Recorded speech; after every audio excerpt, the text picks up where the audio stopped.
बंगाल की मिट्टी हमेशा रहस्यों से भरी रही है। यहाँ के जंगल, तालाब, पुराने घर और कब्रिस्तान जाने कितने अनोखे राज अपने भीतर छिपाए बैठे हैं। गांवों के बुजुर्ग अब भी मानते हैं कि हर पेड़, हर कोना और हर छाया में कुछ न कुछ अदृश्य ताकत जरूर छुपी रहती है। इन्हीं रहस्यमयी जगहों में से एक था कस्बे के बाहर फैला हुआ पुराना कब्रिस्तान।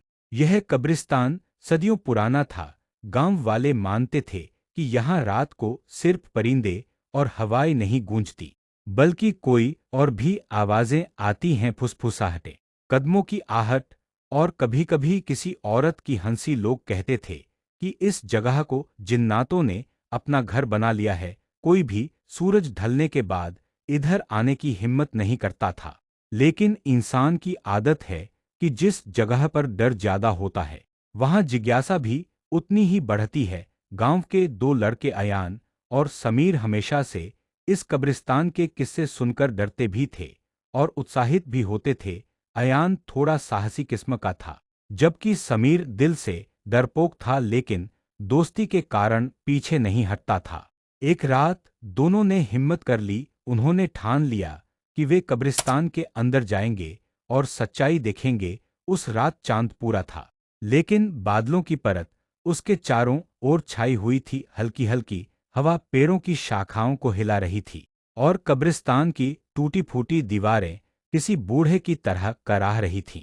दोनों ने जैसे ही दीवार फांदी, अजीब सी ठंडक उनके शरीर में उतर गई। समीर ने कांपते हुए कहा, अयान, मुझे अच्छा नहीं लग रहा, चल वापस चलते हैं। अयान ने हंसते हुए जवाब दिया, डरपोक मत बन, ये सब गांव वाले ही कहानियां बना बनाकर डराते हैं, कुछ नहीं है यहाँ।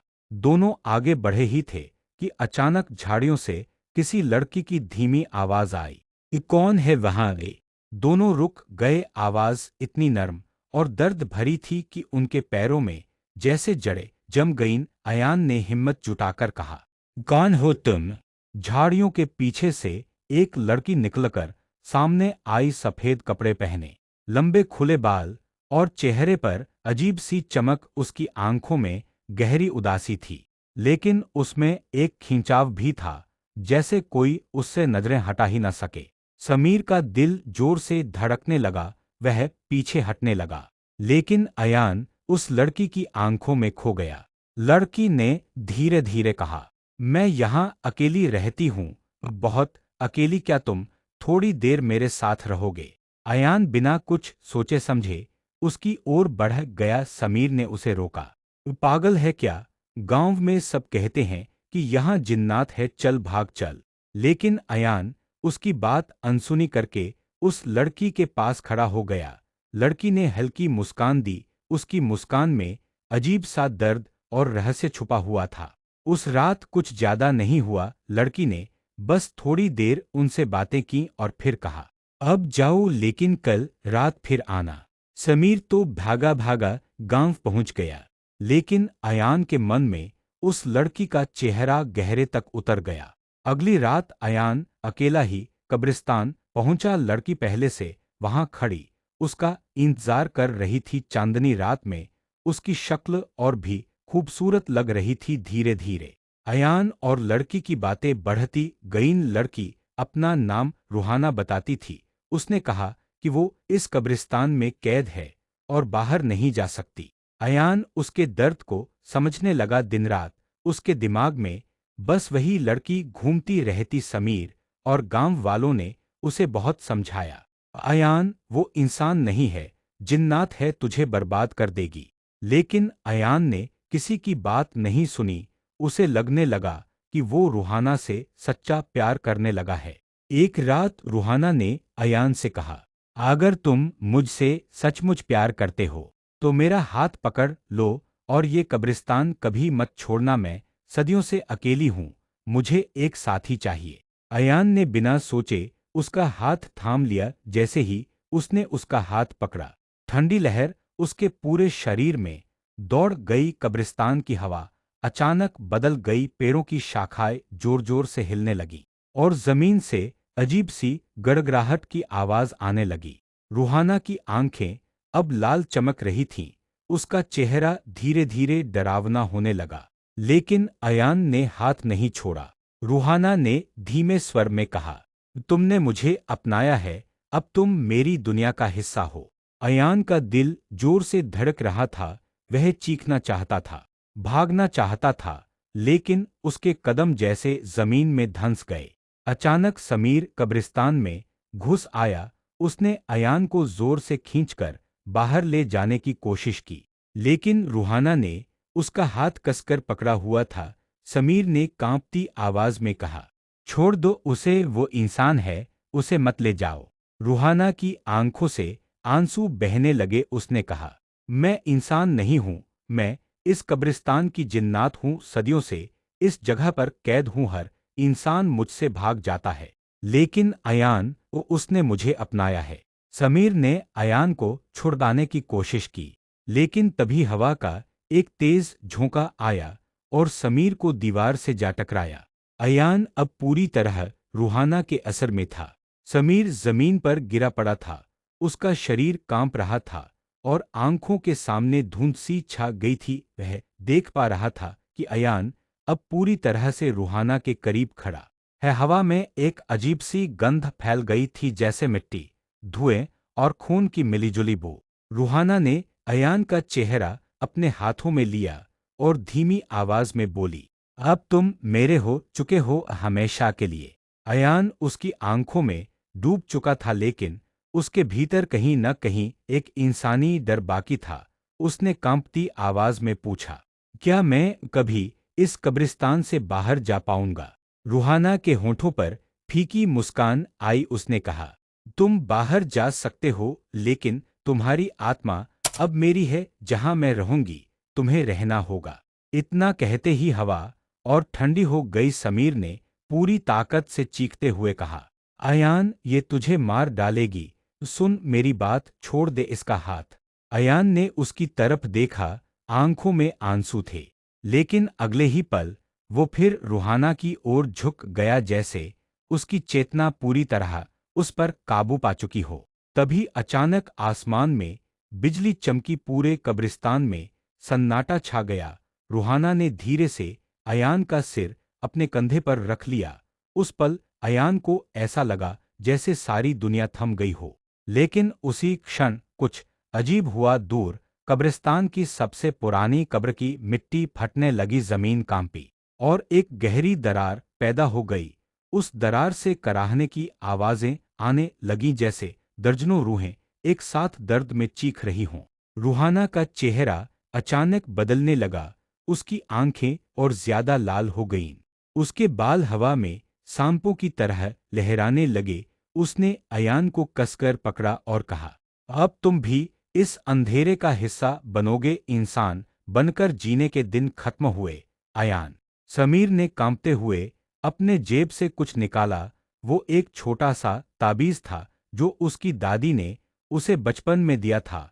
उसे याद था कि दादी हमेशा कहती थी, अगर कभी जिन्न या भूत से सामना हो तो ये ताबीज भगवान का नाम लेकर उठाना।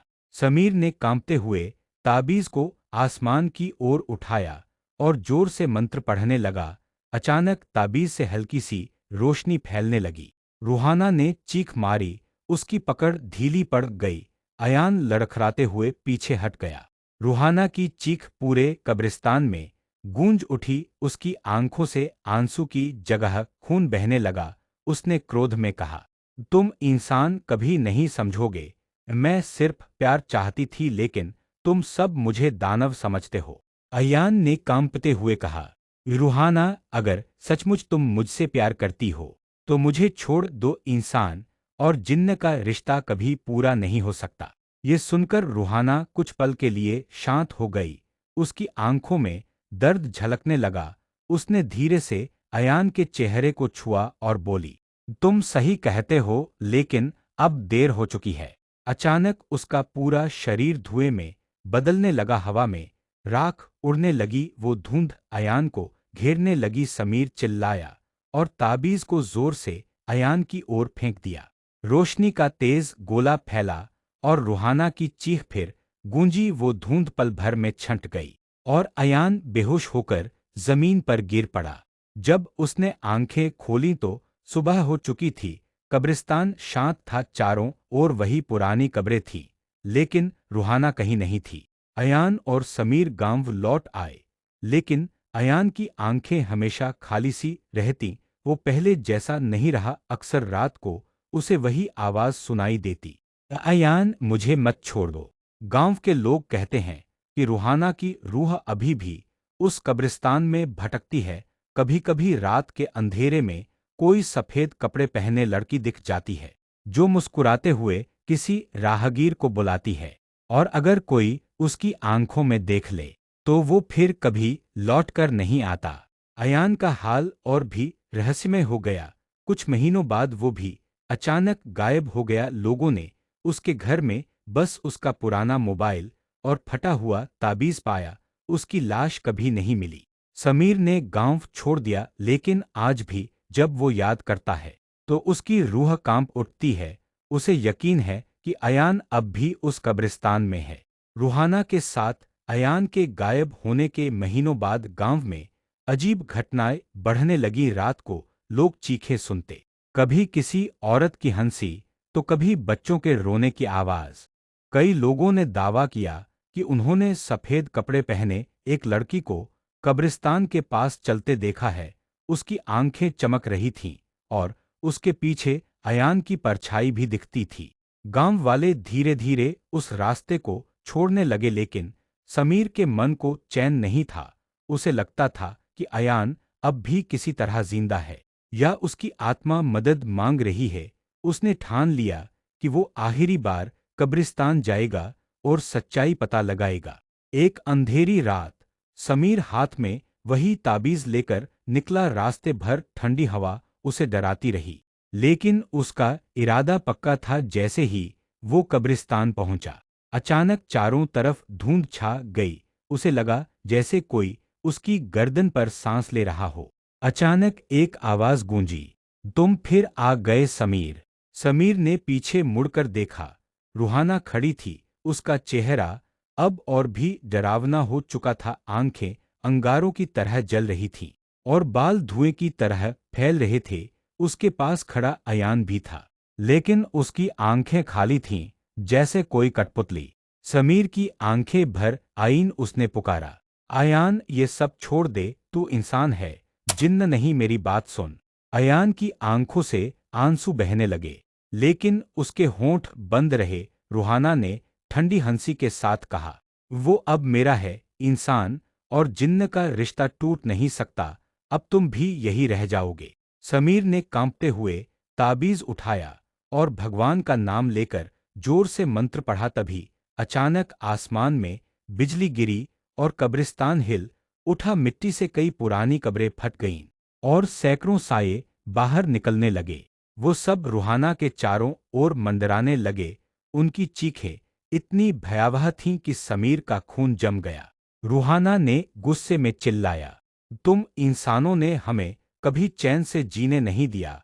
अब ये कब्रिस्तान ही तुम्हारी कब्र बनेगा।